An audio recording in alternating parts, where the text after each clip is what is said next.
This was war. Look up front!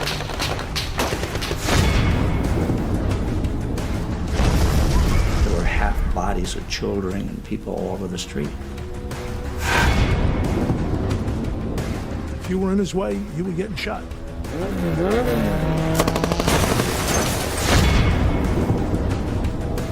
Right off the bat, you knew that this man was not a millionaire, he was a billionaire.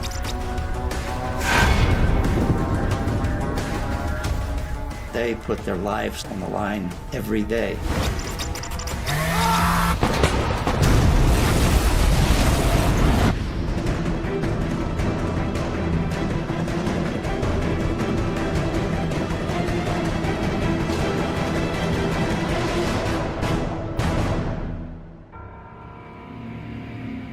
On the 27th of November 1989, Avianca Flight 203 takes off on a routine flight from Bogota International Airport in Colombia. 5 minutes later, the Boeing 727 is ripped apart by a massive explosion.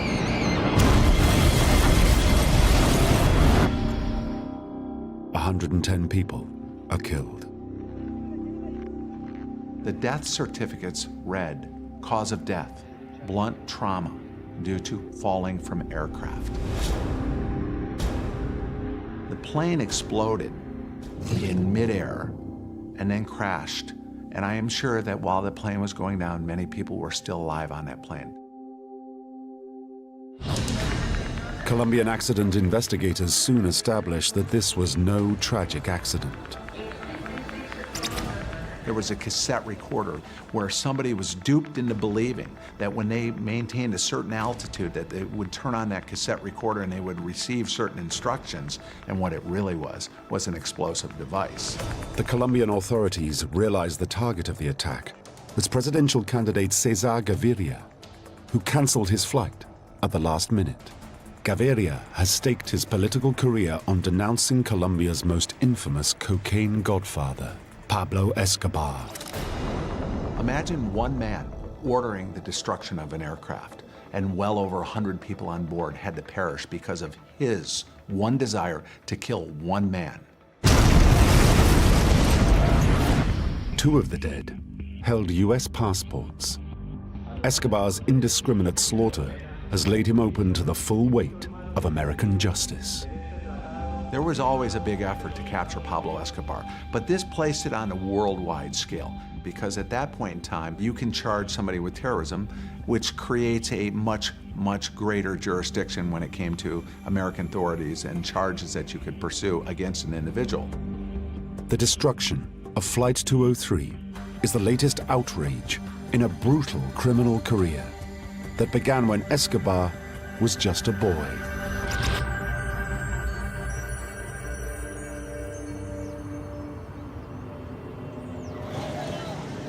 The son of a farmer and a schoolteacher, the future drug lord grew up in the dangerous streets of Medellin, in the northwest of Colombia. He initially started robbing gravestones from cemeteries and shaving the names off and then reselling them.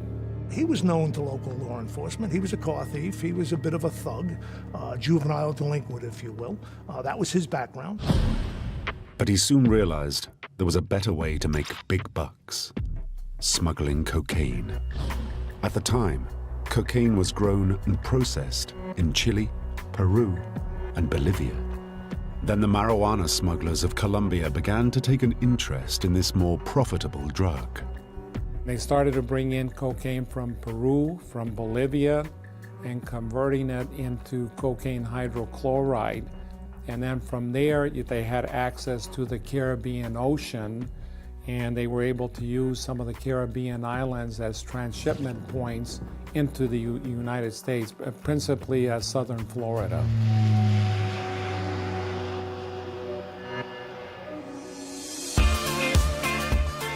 By 1985, 8 million Americans are hooked on the cocaine flooding into the country from Colombia. The DEA faces an uphill battle to identify the traffickers behind the surge in demand for this new must-have drug. The 1980s were really the boom era, if you will, of cocaine here in the United States. And for some reason, it became a status symbol. You know, it became a fad, and you were not part of the in crowd unless you had large quantities of cocaine or used large quantities of cocaine. And as a result of that, you know, it became the economic law of supply and demand. And the Colombian criminals are probably some of the more astute in the world. And we started to see, you know, emissaries of the cartels from Colombia coming into the United States and opening up distribution points, you know, throughout the United States. There was a market for cocaine, and there was nobody filling the market. And so Colombia jumped in because they were very well positioned geographically, and they had the infrastructure, and they had the know-how. At 26, Escobar enters the cocaine business and rises quickly from smuggler to trafficker and then producer. Nothing and no one gets in his way. He was arrested in the early 1980s with 18 kilograms of cocaine by the Colombian National Police. He was let go because he threatened the judge, and then he went after the police officers that arrested him and had them all killed.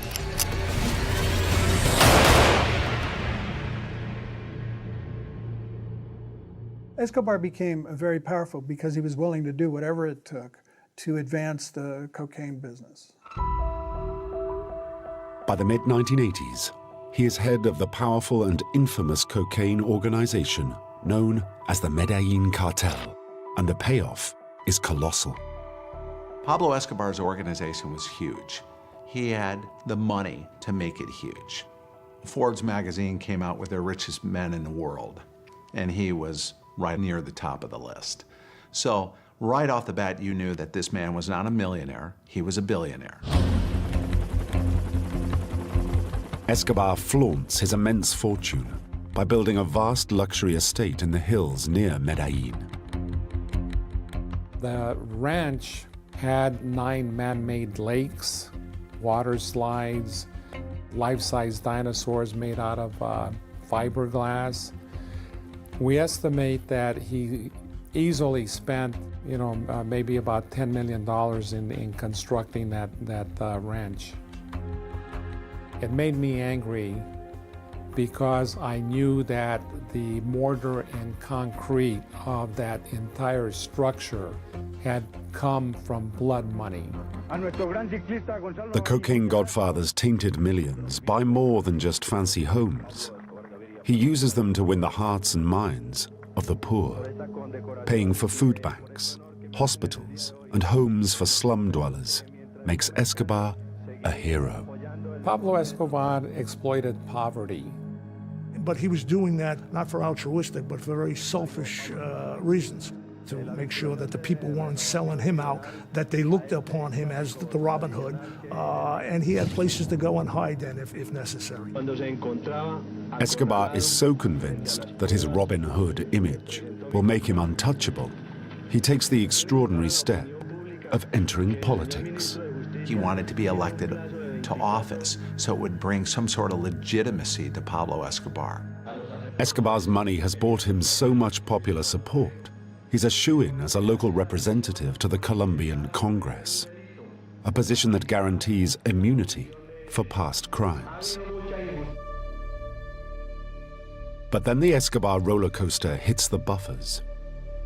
In April 1984, the Justice Minister, Lara Bonilla, accuses him outright of bribery and corruption. He has signed his own death warrant. Lara Bonilla leaves his office. He's being tracked by a motorcycle. He's in his car. The motorcycle weaves to the right-hand side of the vehicle. They open up with an Ingram, and shoot Lara Bonilla several times in the head.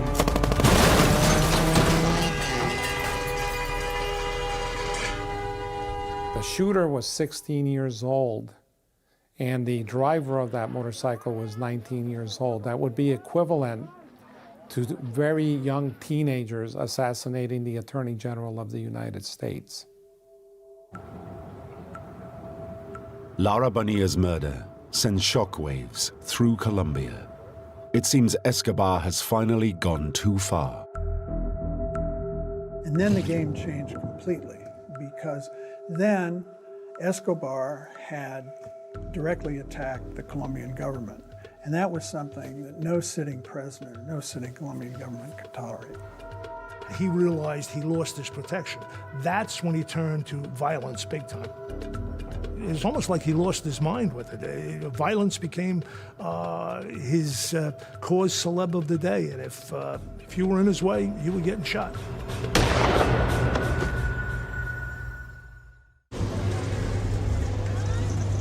Escobar begins a reign of terror in his Medellin stronghold. This once booming commercial city becomes a killing field. When I arrived in Medellin, I saw that it was a beautiful place. It was a progressive city, a lot of skyscrapers, a lot of construction. But once I was there for a month, I started to see bodies throughout Medellin, and I would leave my house early in the morning and I would see cadavers on the side of the road. And when I returned in the evening, a lot of those cadavers were still there because the police and the local authorities just couldn't keep up with the number of killings that were taking place in Medellin. And it was at that time known as the murder capital of Colombia. But one thing still spooks the king of Medellin. The only thing Escobar really feared was he feared extradition to the U.S. and he feared DEA as a result of that. He felt that he could work his way around the rest. Escobar has been on the DEA's radar since the early 1980s, but its agents need an ironclad case to guarantee his extradition to the U.S. Now he uses his muscle and money to derail their investigation. I finally had to leave the Medellin office because of threats to kidnap me. The DEA aren't the only ones who want Escobar extradited. In August 1989, presidential candidate Luis Galan makes it clear if he is elected, Escobar will be on the first plane out of Colombia. But Escobar strikes first.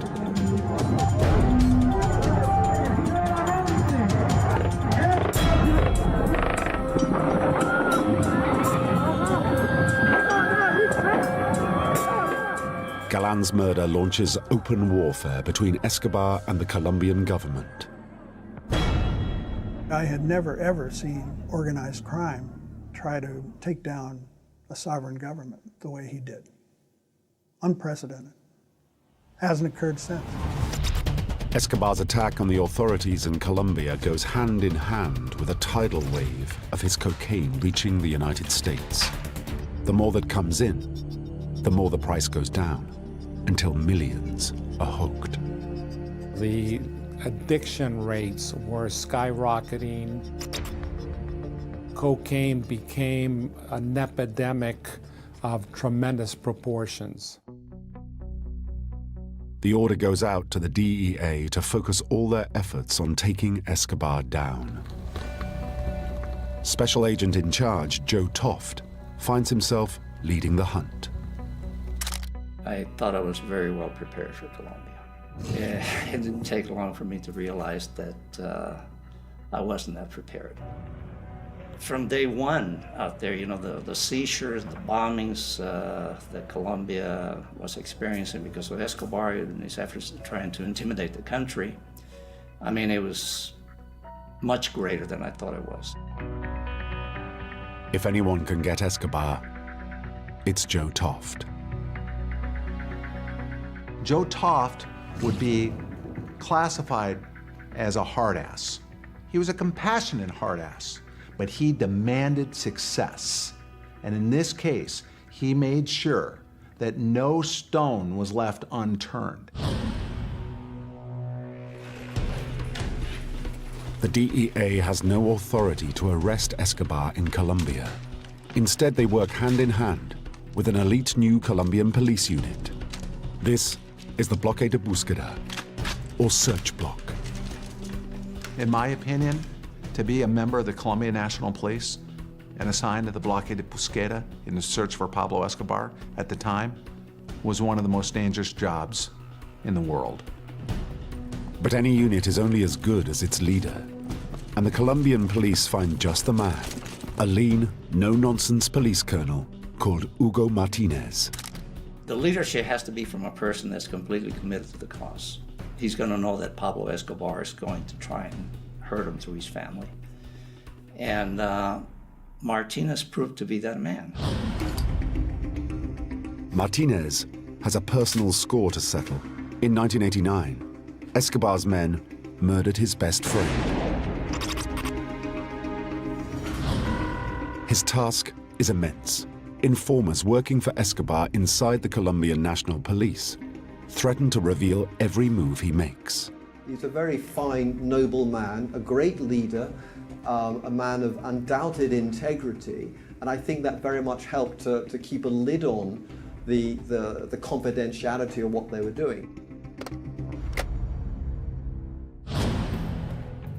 The DEA team believe the writing's on the wall for Escobar. But he has lost none of the ruthless instincts that brought him to the top of the Colombian cocaine trade. When I arrived in Colombia, I was optimistic. I thought that, within a year or two, we would be able to get Escobar. But as time went by, it became clear that the corruption factor, the intimidation factor, made all of the normal police work that we would do up there pretty unlikely to succeed. Despite Colonel Martinez's efforts, Escobar is tipped off by his sources in the police again and again. The local units were completely penetrated by Escobar's people and by those who were to benefit by protecting Escobar. Using informants, wiretaps, and surveillance, the DEA build a complete picture of Escobar's network. If they can't get him, they can get what he owns. In order to take down a drug empire, there are numerous approaches that are taken. One of them is to attack the wealth, to seize the assets. Starting with his lavish ranch, all Escobar's property is taken over by the government. Then it's his cash and his cocaine. He seized vast amounts of money. And the other thing we're doing, we're trying to seize as much of his dope, as much of his cocaine as possible. And we had, record seizures.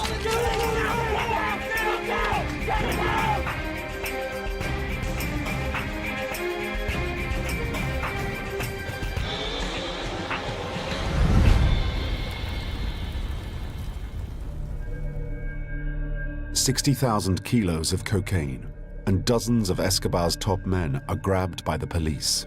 The drug lord's retaliation is swift and lethal. Pablo Escobar put a $700 bounty for every police officer that was killed.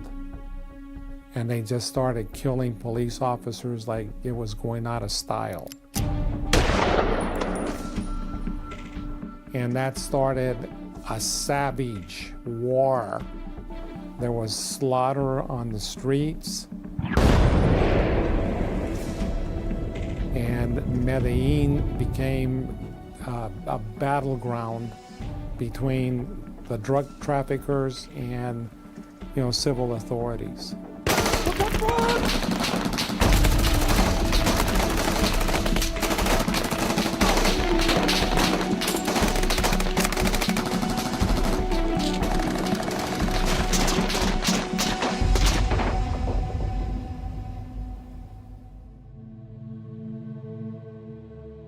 Escobar's thugs kill 30 search block officers in just 15 days.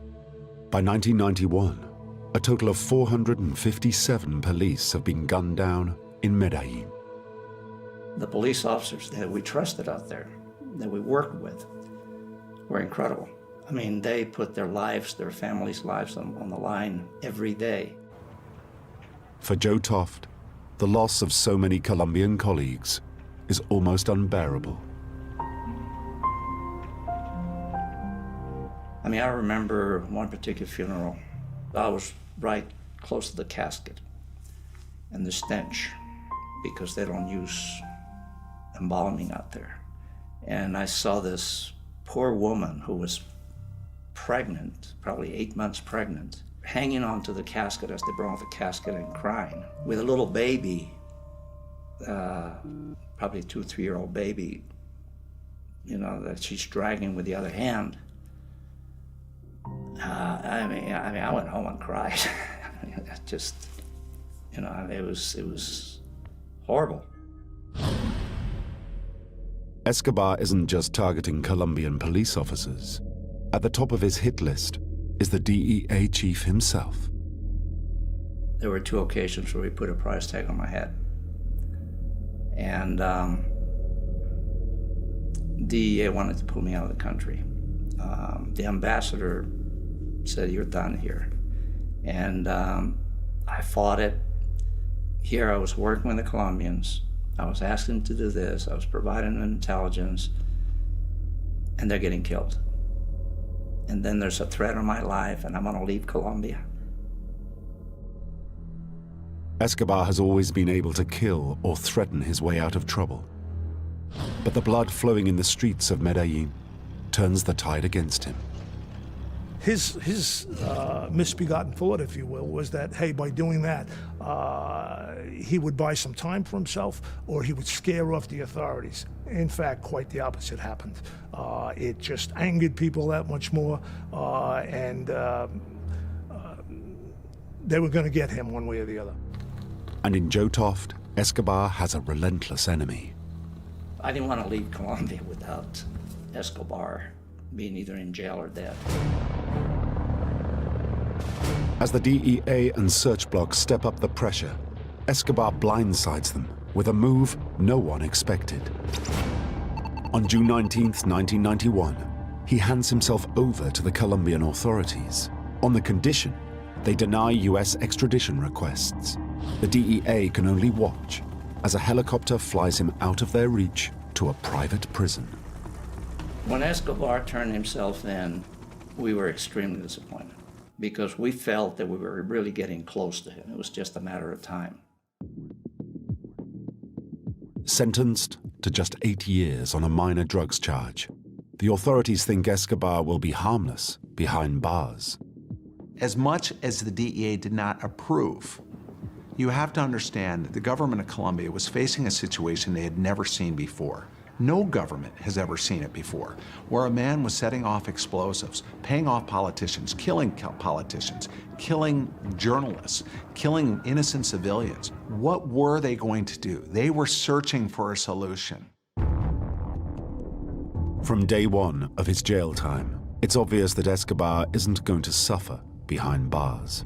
The whole complex has been designed and built by his organization. Even the guards are on his payroll, and no police are allowed within 12 miles. They had a discotheque, soccer field with lights, big TVs, best stereo sets you could come up with. There were double walls that contained weapons, money, drugs, you name it. I mean, it was not a prison, it was not a jail, it was country club living, basically. Joe Toft is disgusted by the one-sided deal. Everything was just, I mean, smelled awful. I mean, it was a complete capitulation by the government, again, because of fear. With the search block and DEA off his back, Escobar has time to rebuild his drug empire. Thousands of kilos of cocaine are again on the move to the United States. And we knew that was happening. We had intelligence on this, and we had been providing information to the government, to the president. Nobody wanted to acknowledge that, and I think that was part of the arrangement that they had with Escobar. A year later, protests about Escobar's luxurious conditions forced the government to order his transfer to a high-security prison. But nothing goes right. It was a combined army and police operation that was not well coordinated.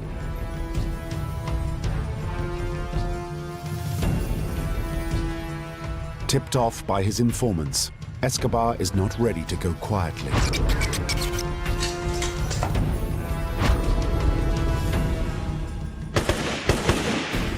While his men try to hold off the troops sent for him, he breaks out and heads back to Medellin. Joe Toft and his team welcome the news. He had escaped from prison, he had violated his agreement, and it placed us in a position to be able to be much more focused and interactive with the government, because they now saw that their strategy, their agreement with Pablo Escobar failed. You know, I remember celebrating with the police officers that we trusted we worked with. It was a day, okay, we're back on, the game is back on. Now we're gonna go out and get them.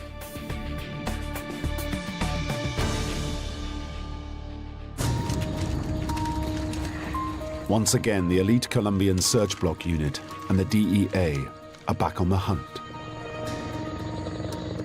We realized immediately that we would be going back to work exclusively to try and track down Pablo Escobar.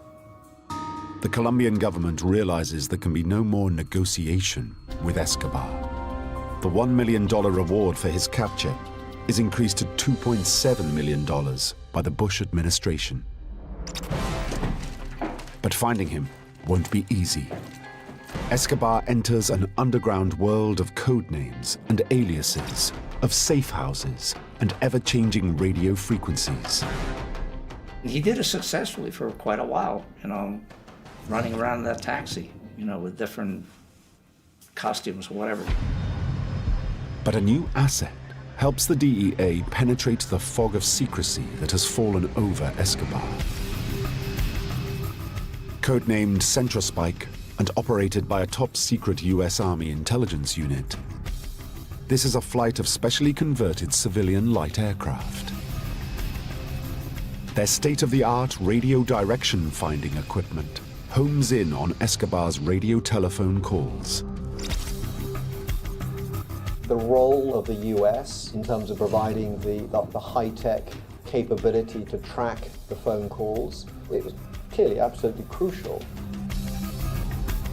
Toft and his team feed information from Centrospike to Colonel Martinez and the search block to help them locate his hideout. Sensing his pursuers closing in, Escobar ratchets up the violence. On January 30th, 1993, he tries unsuccessfully to kill the head of the Colombian security service with a car bomb.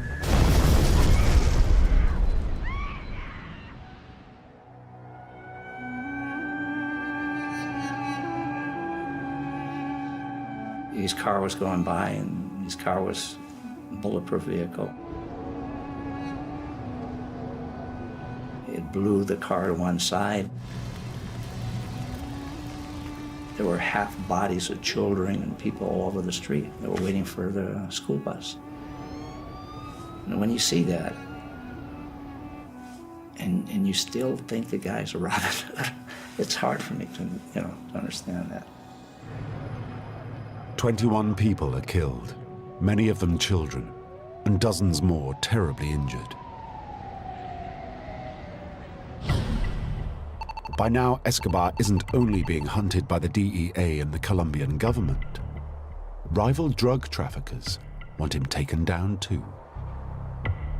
You had the Cali cartel was furious with him because he had brought so much unwanted publicity to him, and they were actively hunting him. Besides the Cali cartel, another murderous group is out to destroy him. They called themselves Los Perseguidos por Pablo Escobar.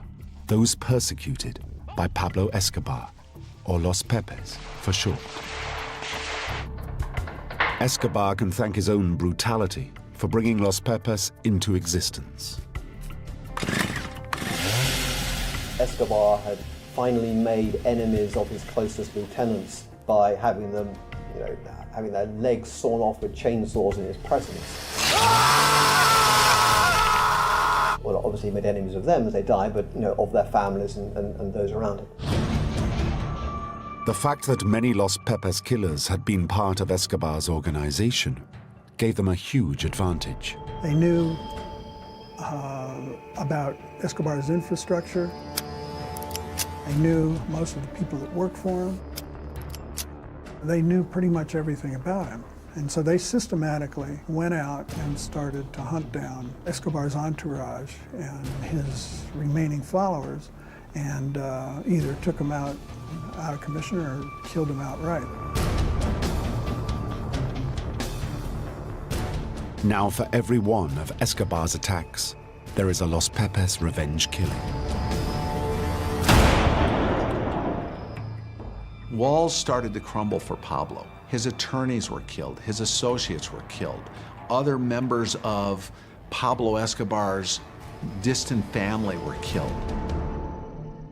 For the DEA, Los Pepes add a volatile new factor in an already complex and dangerous operation.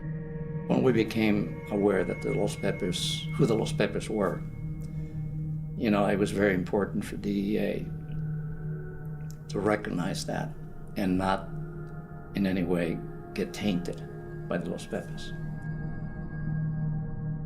I made sure every day, as we shared our intelligence with the cops, asked the police to make sure that this does not end up in the hands of Los Pepes, because I could just see that DEA provides intelligence that results in the killings of these people or something to that effect. So it would have been horrible. But there is no denying that these lethal vigilantes are crippling Escobar's network in a way the DEA and Search Block couldn't. Los Pepes were tremendously effective, and I think they were key in isolating Escobar fairly rapidly. They pretty much stripped him of much of his organization. Well, it was to our advantage. You got to give Los Pepes a lot of credit for Pablo Escobar's demise, because they are the ones that waged the dirty war. The Los Pepes are really responsible for the fact that Pablo Escobar at the end was pretty much alone. I mean, he didn't have many people anymore. Under attack from all sides, Escobar disappears into the maze of Medellin's back streets. To stay in control of his organization, he uses a radio phone, despite the risk of being tracked by police radio location teams on the ground and in the skies overhead. Escobar was very streetwise. He knew what we were doing. He knew that we were using directional finding equipment, that we were monitoring his conversations. He never would speak from one place. Whenever he was talking on a phone, he would always be moving, because the triangulation is impossible to do if you're moving, and he knew that. Again and again, the Search Block raid Escobar's suspected hideouts, but every time he's tipped off before they can get him. I mean, the man was always prepared. He always had an escape route wherever he was at. He never stayed in a place more than a couple of days, because he knew sooner or later intelligence would leak out as to where he was.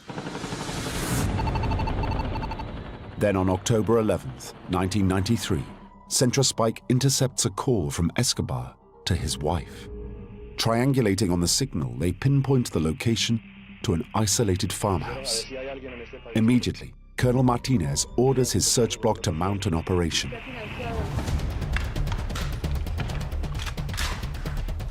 Journalist Simon Strong gets caught up in the action. He said, "Simon, we're going now. We have a bead on where Escobar is."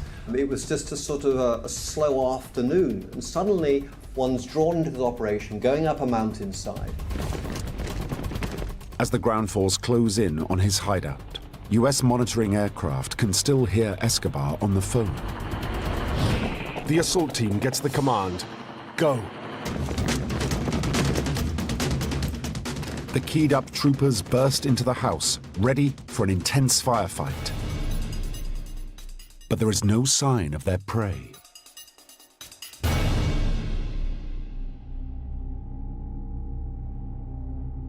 There were a lot of days that I thought this is going to be the day we get Pablo. And it ended in disappointment. Escobar had gone to nearby woods to get a better signal for the call to his family. The brutal killer just won't cut contact with his wife, Maria Victoria, 16-year-old son Juan Pablo, and 9-year-old daughter, Manuela. This gives Joe Toft a crucial tactical advantage. Focusing on his family, preventing the family from leaving Colombia, was a very key factor. And once we recognized that and we emphasized that, we could see the end coming around. But the Los Pepes death squads, made up of Escobar's former gang members, have his family in their sights. On October 12th, Los Pepes detonate a massive bomb outside the family's apartment in Medellin. They escape with only minor injuries, but it's too close a call. Escobar is desperate to get them out of Colombia. His next move stuns the hardened DEA team. One day, the ambassador calls me and he says, Joe, he says, you're not gonna believe who's downstairs. And I said, who? And this is Pablo Escobar's son. So I went down and met with him. The teenaged Juan Pablo walking into the embassy was surprise enough. But the deal his father proposes takes Toft's breath away. I was very impressed with the young man, with his maturity. And, you know, he basically said, myself, my mom, and my sister are afraid that we're going to get killed here by the Cali cartel. Would you please help us get out of the country? We would like to get a visa to the United States. And I basically told him, I said, you know, if you came in here with a platter with the heads of the Cali cartel members, you still couldn't get a visa. Escobar realizes there's no chance of his family escaping to the United States. Europe seems their best chance to stay out of Los Pepes' reach. A last-minute tip-off alerts Toft that the Escobars are on the move. Agent Ken McGee races to the airport. We received intelligence that they were going to fly either to London, England, or to Frankfurt, Germany, and the planes were departing within 10 minutes of each other. We had tickets to jump on board either plane. With no power to arrest or detain the Escobars in Colombia, the DEA has to work behind the scenes to convince other nations to turn the family away. It was in our interest, as investigators trying to find Pablo Escobar, that his family remain in Colombia. Therefore, by us providing this information to the host government of Germany, we would have the Escobars sent back to Colombia.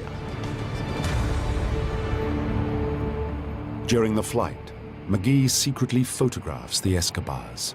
He has to make sure they have no contact with other passengers. When I saw Pablo Escobar's young little daughter, I felt for that child. She was just an innocent young girl whose father was one of the most violent criminals on the face of the planet. When they land, it's obvious the German authorities have been warned about their unwelcome guests. When I arrived in Frankfurt, they stopped the aircraft in the middle of the runway. I remember taxiing down the runway, and I remember seeing tanks, police cars, all lined along the airstrip.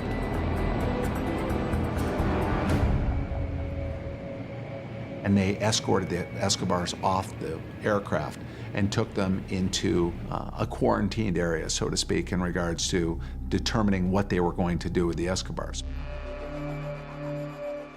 Thanks to top-level contact between the German and Colombian governments, it doesn't take long for the Escobars to be given the news. Their plea for asylum is rejected. When he gets the news, Escobar goes into meltdown. The minute he heard that Germany had denied the request, he was on the phone making threats, calling the German embassy, saying he would kill people, saying he would blow things up. There was no telling what would happen. When they get back to Colombia, Escobar's family are taken to a hotel in the capital, Bogotá, under heavy police guard. As expected, Escobar immediately calls his wife. The plan to take him down is on a knife edge. The walls were caving in around Pablo Escobar.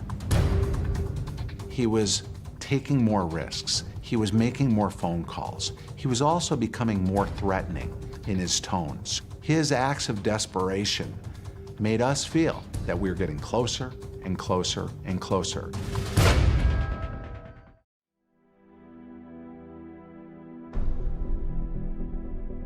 The noose is tightening around Colombian drug overlord Pablo Escobar. On December 2nd, 1993, a police radio location team intercepts a call he makes to his son. He was so angry at his family not being allowed to leave the country that he started calling from one site, and that's how the police was able to triangulate and find him. The commander of the search block, Colonel Hugo Martinez, has given the job of tracing Escobar's calls to the one man he knows he can trust absolutely, his own son. So you have father and son in the world of criminal organization, and you have father and son in the world of law enforcement and what stands for right, good versus evil. The phone trace leads the younger Martinez to a quiet residential street. Suddenly, he sees a figure at a second-story window. Every man in the Colombian police and DEA knows that face. It's Escobar. We immediately contacted his superiors, to include his father, to say exactly where he was at and what he had found. With just 2 men, Martinez calls urgently for backup. Search block patrols race desperately to Martinez's location. When they get there, they don't waste a second. They arrived at this location and they immediately hit the place.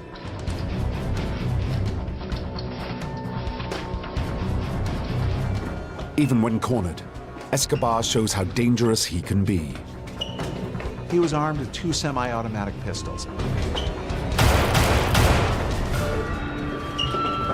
Escobar jumps from a back window to the roof of another house. He had no idea that the place was surrounded. When he jumped out into the roof, he was shooting back at the window, thinking that he was being chased. He was hit 3 times. He was wounded. He continued fire.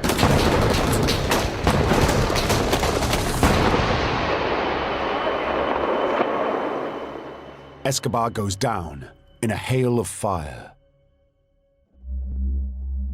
Pablo Escobar, that day, lived up to his reputation as being a notorious,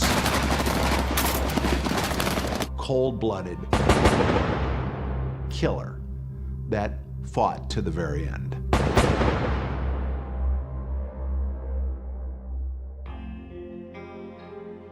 At 3:03 p.m., a search block officer is the first to reach Escobar's body.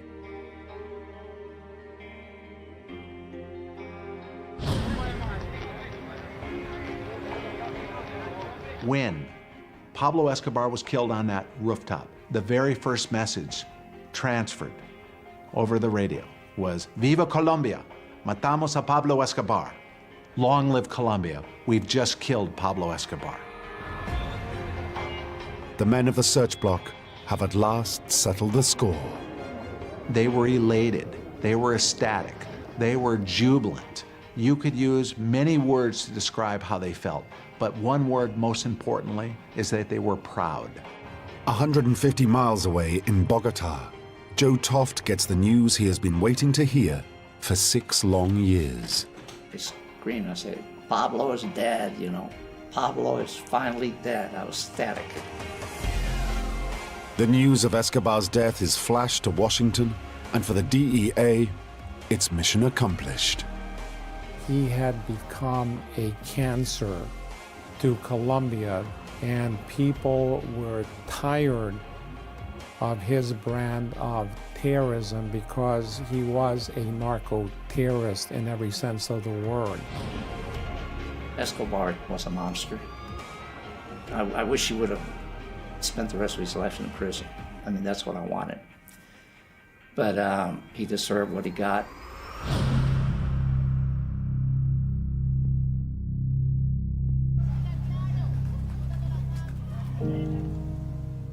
Even for Joe Toft, the successful end to the Escobar case has its downside. I have 3 kids that I left behind.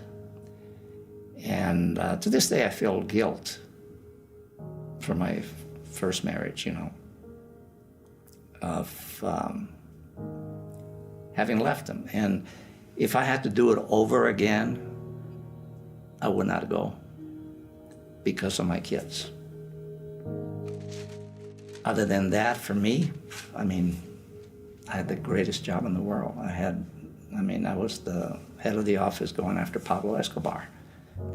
I think every DEA agent would have liked to have had that job.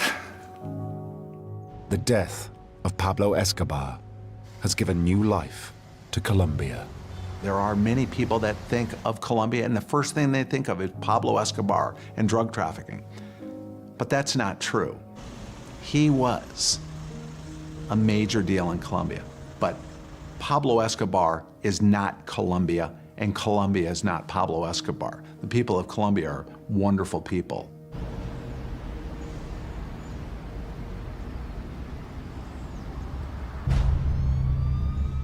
Escobar's cocaine empire left a trail of death from Colombia to the USA and across the globe. Pablo Escobar was the biggest criminal on the face of the planet, and the world will never see a criminal that big. There will be drug traffickers, there will be other criminals, but no one will grow to have that amount of power